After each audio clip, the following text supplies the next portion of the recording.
grande centrale de 300 mégawatts. L'éolienne de Taïba Ndiaye. J'y arrive. D'accord. De 300 mégawatts. Je suis sur le gaz. Ñaari tag ay turbines à gaz de 300 mégawatts. C'est la moitié des besoins de consommation. Mais comme nos consommations vont augmenter, on peut prévoir 4 tags de 300 mégawatts. 4 tags de 300 mégawatts. Mais Samuel Sarr et Nyom Arona Dia, s'ils peuvent trouver 230 milliards pour faire un tag de 300 mégawatts, mais l'État qui paye 198 milliards par an à un bateau turc, Warne Boukobege mettre un tag de 300 mégawatts par an. Donc s'il arrive à 4 tags, on a couvert 1200 mégawatts de consommation. L'existant, le parc existant de Sénélec, ne fonctionne également au gaz. Parce que les machines qui fonctionnent au fioul sont conçues pour fonctionner également au gaz. Donc changer ce parc de production, ça, c'est hybride. Donc l'eau, c'est automatiquement et forcément de l'énergie moins chère parce que le gaz ne va pas être importé, ne va pas être transporté, ne va pas subir des taxes de douane parce que djogewul bitim rew fi le djogé le gaz de Fortesa qu'on donne à Sococim buñ ko joxé Sénélec wala ñu jox ko même West Africa Energy qui est une turbine à gaz nangu ko ci Sococim mu créer centrale à charbon wala centrale bu ko neex comme niko Dangote défé comme niko ICS défé comme niko ñeneen défé pourquoi tuba bi nek Sococim ñukay jox suñu gaz gazu Gadiaga bi depuis 96 mom lañ koy jox xagn ko Sénélec donc kooku suñ ko joxone Sénélec rek déjà turbine à gaz bobu li muy produire ci courant da fay wacc. Je signale que barrage Manantali coût de production énergie c'est 35 francs le kilowatt juróom ñaari dërëm la ñuy jaayee Sénélec kilowatt heure barrage Manantali li ma lay wax nii nag dama indiwul document bi mais lu ma yore la parce que chiffre yi mu ngi fii dama ko yore 35 francs yooyu ñoom ñu ngi koy revendre à la Gambie totalement et entièrement ce courant moins cher là injecté wuñ ko ci suñu réseau dañ ko yóbbu Banjul Gambie di leen ko jaayee 135 francs le kilowatt heure mu leen di jural Sénélec moo koy baana mu koy jural 26 milliards par an de bénéfices ci suñu kaw ñun te loolu bu duggoon suñu réseau par le jeu des moyennes kilowatt heure bi suñ ko bëggee dina stabiliser wu mais Sangomar dans 2-3 mois 4 TCF de gaz dinañ fa génn gaz boobu mën na alimenter tout de suite ay turbines à gaz kon ñun dañu war a waajal suñu bopp ci ay turbines à gaz au moins 4 de 300 mégawatts kooku ça doit être une politique énergétique à très court terme pendant bala 2029. Donc duñ soxla di dem 2034. mais non mais ñoom Samuel kañ lañu commencé seen projet central bi c'est pas en 2021. pare nañu ñoom duñu état ay businessman rek la ñu. Sur 3 ans mu pare. pare nañu mais pourquoi on veut nous envoyer en 2034? Mais non, moi je suis pas d'accord. Hein? Non, c'est-à-dire on peut mettre le gaz de Kayar à terre dans 2 ans. Eux ils disent 2028, dans 4 ans. Mais même dans 4 ans. En attendant, il y a Sangomar qui est productif. Il y a Fortesa qui est productif. Et puis, nous avons une zone bob. Nous avons le lit du lac Tamna qui est asséché. Boydem, Kayar, Noto. Tu traverses ça de part et d'autre de la route. Ils sont en train de forer, Fortesa est en train de forer de nouveaux puits là-bas. Parce que le lac Tamna est assis sur une réserve de gaz. Nous, il y a de nouveaux puits qui vont être productifs, mais tout ce gaz-là est propriété de Sococim. On a produit l'arrêt de la Cour suprême ici. Moi, c'était avec Diap. Parce qu'il y a un jour, il y a des fois, tu te fais remplacer. Ouais. Donc la Cour suprême a statué pour que ce gaz-là soit retiré à Sénélec et soit donné à Sococim. Notre Cour suprême. C'est prêté à ça, par un arrêt. C'était avec toi. Oui. Donc, les lolo. Mais attends, mais créons un débat vraiment sur la politique énergétique. Je crois que la vision sur ce point-là n'est pas claire. Parce que amener du gaz à Sangomar, ce gaz-là, il vient au maximum dans 3 mois. Fille là dans 3 mois. Le gaz de GTA, ben central l'entième parce qu'on a tout vendu à BP. Gis nga mu koy xëccoo Cosmos te Cosmos sax mënu ci jot kon ñun duñ ci mën a jot. BP mu dina gagner d'ailleurs. Non, gagné na parce qu'il a signé une SPA. Tout le monde ko fi Matar Cissé. Je crois que Sénégalais yëpp xam nañ ni jaay nañu léegi suñu gaz maintenant plus personne n'en doute parce que c'est depuis Macky Sall que je le disais. Mais au moins am nañ ci benn centrale bu 250 mégawatts.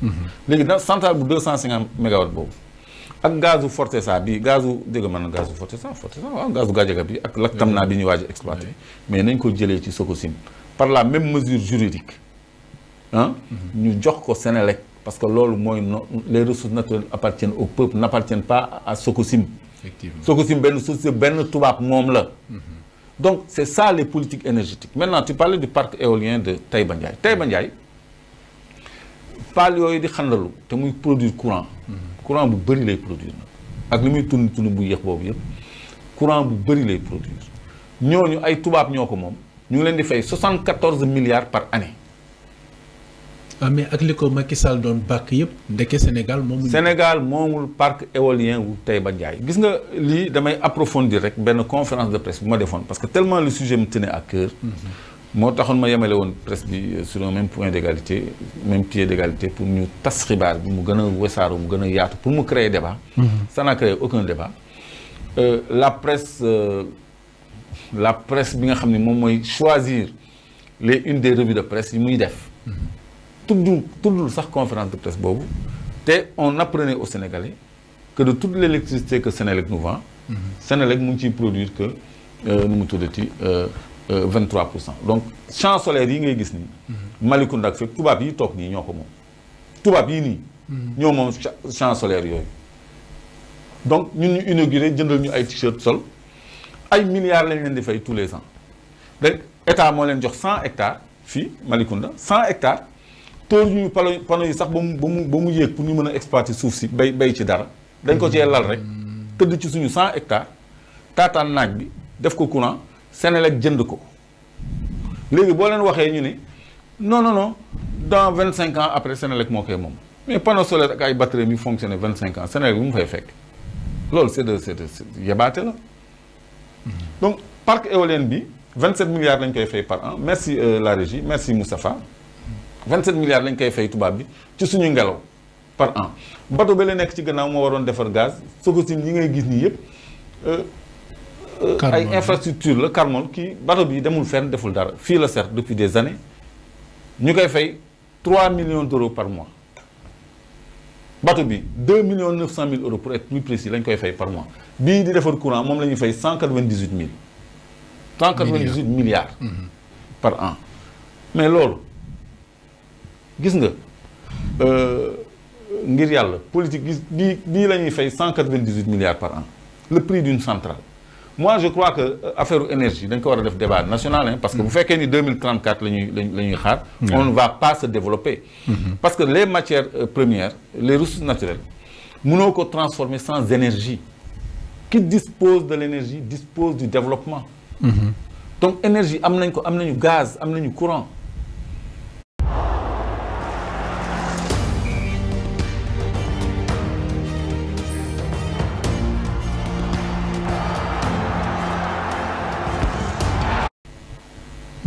Donc, alors, oui.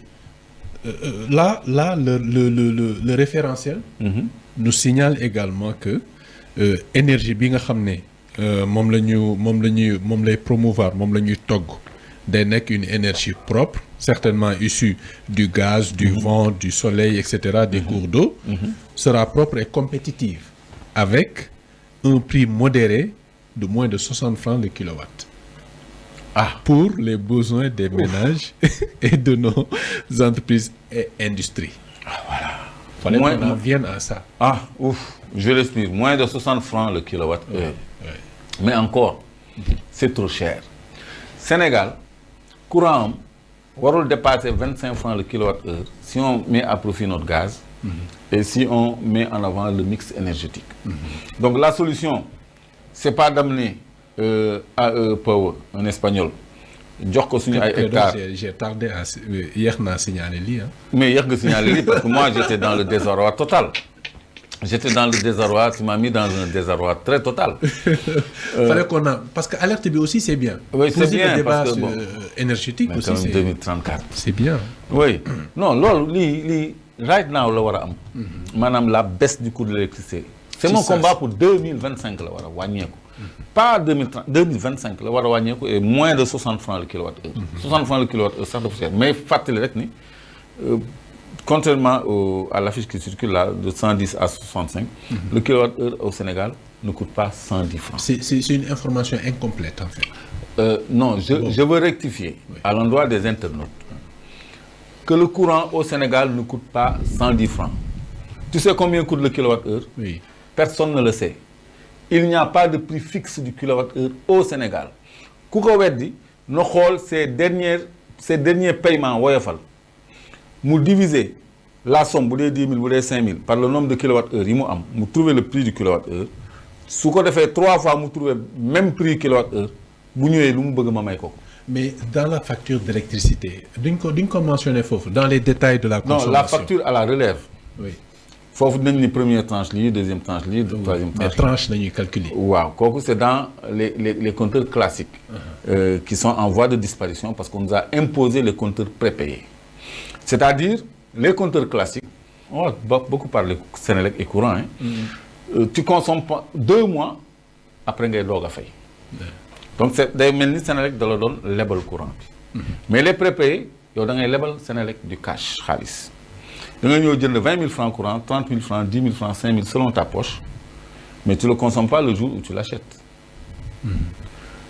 Ça se trouve même bi ngay jënd jeexalagoo carrément day waaj a jeex peut-être signalé na ko wala mu bañ la ko signalé nga ne bon par précaution naa jëndaat loo xam ni en cas kooku yow boo defee 10 000 ki def 10 000 1 million de consommateurs ku nekk def un cash dans Sénélec ça lui fait des milliards yoo xam ne donc ko lebal en fait.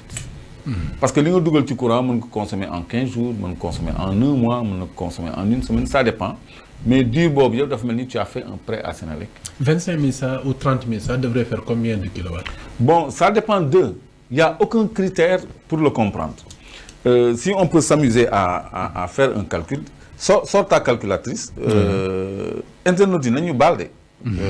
nañu baal rek. Notre démonstration bi c'est bien. C'est bien quand même. nañu baal tuuti rek. On va donner l'exemple. ñoom aussi mën nañ calculer en même temps que nous. waaw que tout le monde mën nañ jël calcule seen téléphone leur calculatrice ñu calculer en même temps que nous. Attends, je suis sur mon Wave, c'est pas de la pub. Hein? Je recherche Woyofal. Voilà.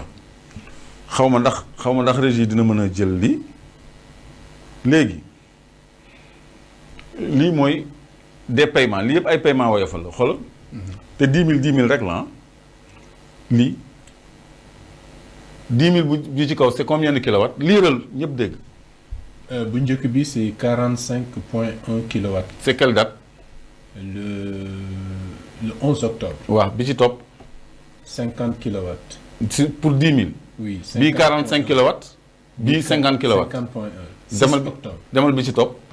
5 000 pour 16 kilowatts. Waaw. 16 kilowatts léegi divise 5 000 par 16 kilowatts nga xool ñaata ngay trouver. 5 000 par 16. Quand tu es fauché, tu achètes un peu. Oui. Nous, on vivote quoi. Tous les compteurs sont au rouge. 312. 312, le kilowattheure. Oui. Les calculer 10 000 par 45,1 kilowatts. 10 000 par 45,1 kilowatts. 0.1 221. Donc, le 11 octobre, maa ngi fay 221 le kilowattheure. 5000 bi kañ la le 3 octobre maa ngi fay. 221. Non, 312 francs le kilowattheure. Donc, le kilowattheure n'a pas de prix au Sénégal.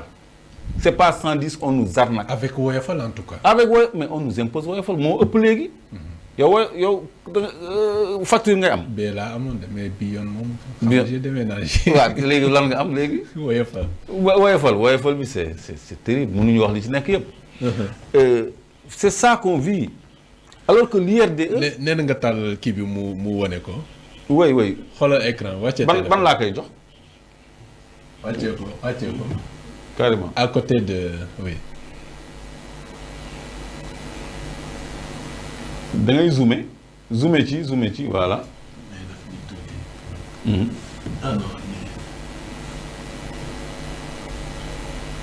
Voilà. C'est jamais la même chose. C'est jamais le nombre de kilowattheures. Donc, le kilowattheure va passer de 110 à 65 francs. xamuñu sax lu ñu bind 110 amul. peut-être ci facture classique yi la ñuy def ay 110 mais la réalité mooy lii man li may fay di ko consommer mooy lii te su ma fayaatul mu rouge wala mu coupé. Et le calcul le démontre. Le calcul le démontre. Donc on nous arnaque on a une électricité extrêmement chère parce que calculer nga fii kilowattheure boo xam ne 300 et quelque la. 312. man wallaahi jaay nañ ma pour 2000 francs ce jour-là j'avais acheté que 2000 francs.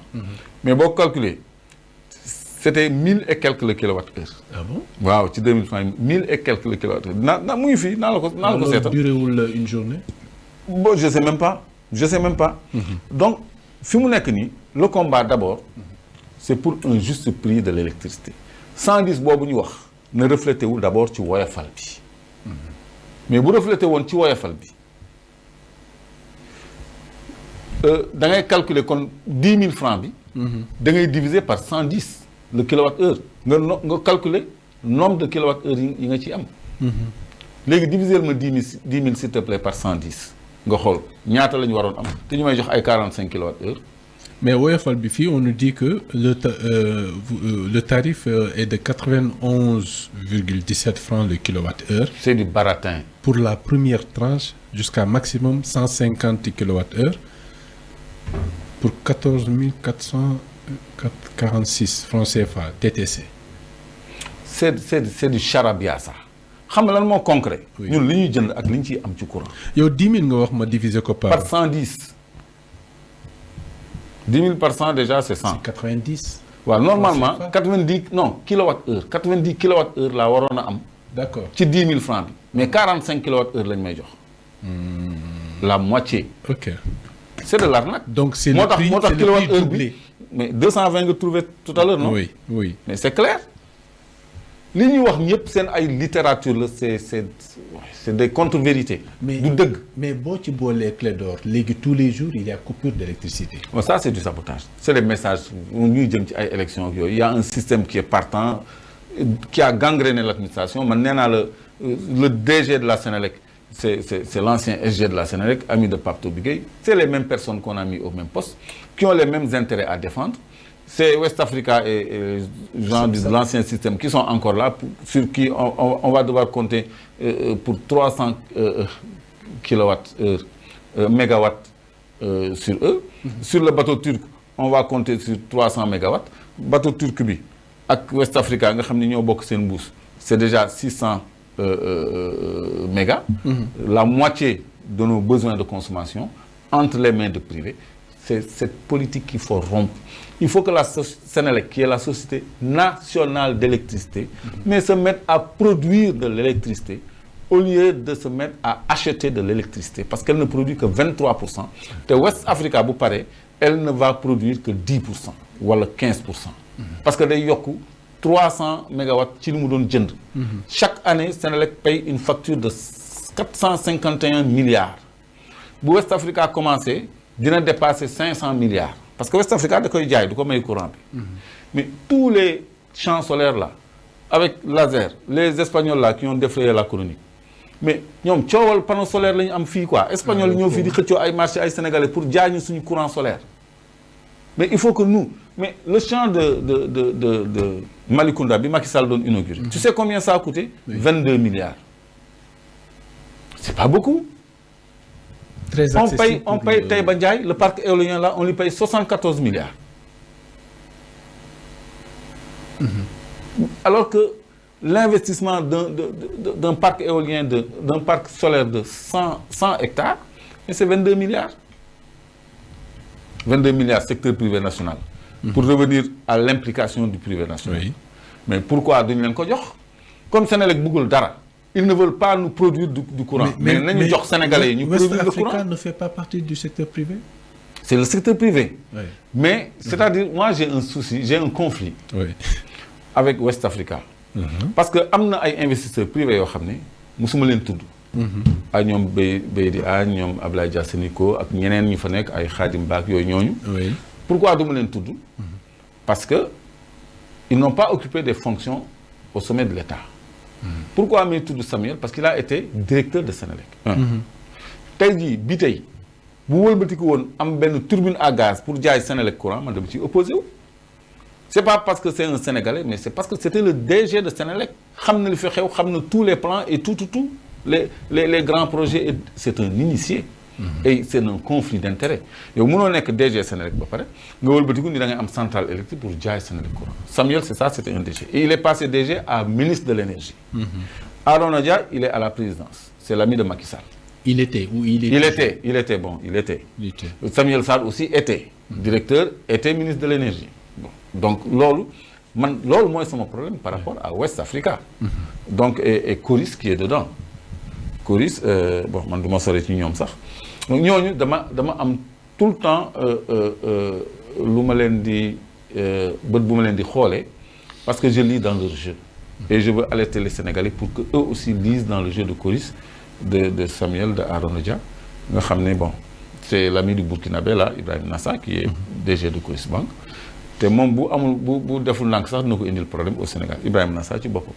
Donc parce que là on a pris le DG sénégalais Ibrahima Mar Fall mais au-dessus de lui il y a le Burkinabé. D'accord. Alors sur la question de l'énergie donc on espère que le débat va être posé et peut-être ñu gën a leeral par rapport. Il faut qu'on pose le débat. Oui. Il faut qu'on arrête de nous dire que courant bi 60 francs la jëm.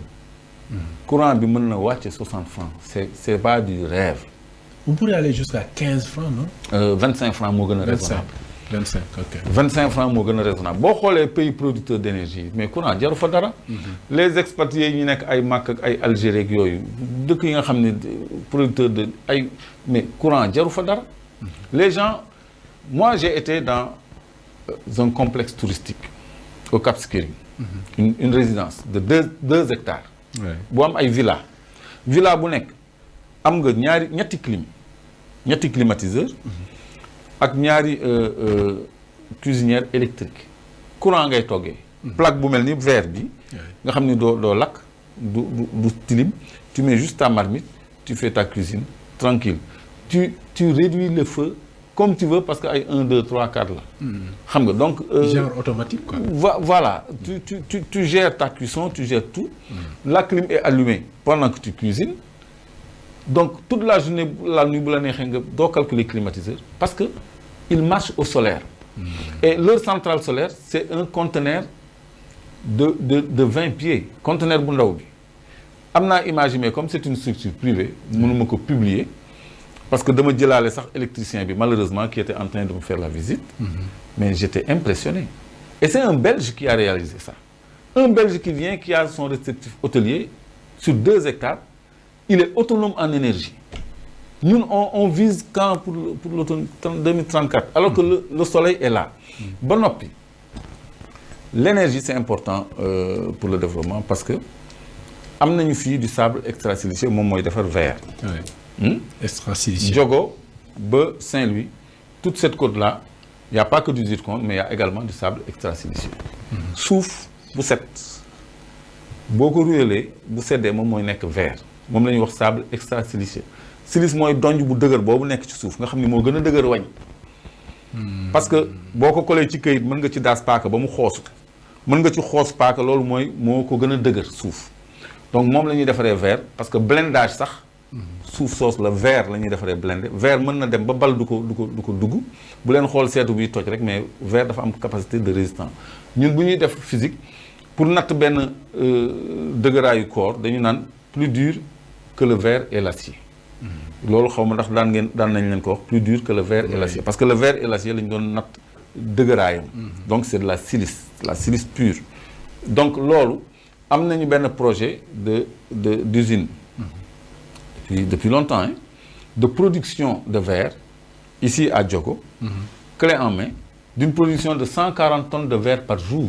de verre creux et de verre plat donc panneau solaire verre lañ koy defaree yu weex yooyu nekk ci biir c'est des filaments d'argent qu'on y a incrusté donc loolu lu ñu waroon a mën a importer comme technologie la defar ko fii avec les Chinois mën nañu indi defal ñu clé en main ñu transformer suñu verre defal ci ay panneaux solaires defal ci ay yeneen affaires yoo xam ne mën na dugg ci construction ak yeneen ak yeneen ak yeneen c'est ça donc batterie aussi on a du lithium c'est la panacée mën nañu def ay batteries yoo xam ne pour stocker l'énergie produite ci bëccëg bi comme complexe bi lay wax sur 2 hectares nga xam ni c'est un conteneur, un petit conteneur qui est la centrale. Donc am nañu ay matières premières pour même faire de l'énergie solaire. léegi nag nañu importer technologie transférer compétence bi mais en attendant mën nañu jënd hardware matériel bi installer après continuer am objectif yooyu poursuivre c'est comme ça. C'est pas un vœu pieux que de dire à telle période mais c'est adossé à des étapes et à des actes à poser. Donc il faut qu'on ait une industrie du verre bu mën a defar ay panneaux solaires. Il faut que ñu am une industrie de batterie comme on a du lithium pour mën a accumuler l'énergie. Donc le parc éolien de Taïba Ndiaye là mais ay pales yooyu c'est du titanium. Titanium. oui titane mu ngi génn ci minu jogo bi. parce que foo amee benn kilo zircon am nga fa 10 kilos titane moo ëpp zircon bi foofu te on ne parle que de zircon. donc pales yooyu mën nañ ko defar également même bu dee dañuy coopérer avec des Chinois des Allemands des Européens mais ñu defal ko ñun suñu bopp. mais di fay tubaab bi 74 milliards par an affaire yi da nga koy samp rek muy xandaalu yow nga daw fële France ñu lay virer sa xaalis ay kii nu mu tuddi ay lettre de crédit lañ leen di bindal. ñuy jot seen xaalis nii tous les ans tous les mois. y en a un que je connais mais qui se moque de nous kooku champ solaire la yor ni mais bon moi je suis peinard.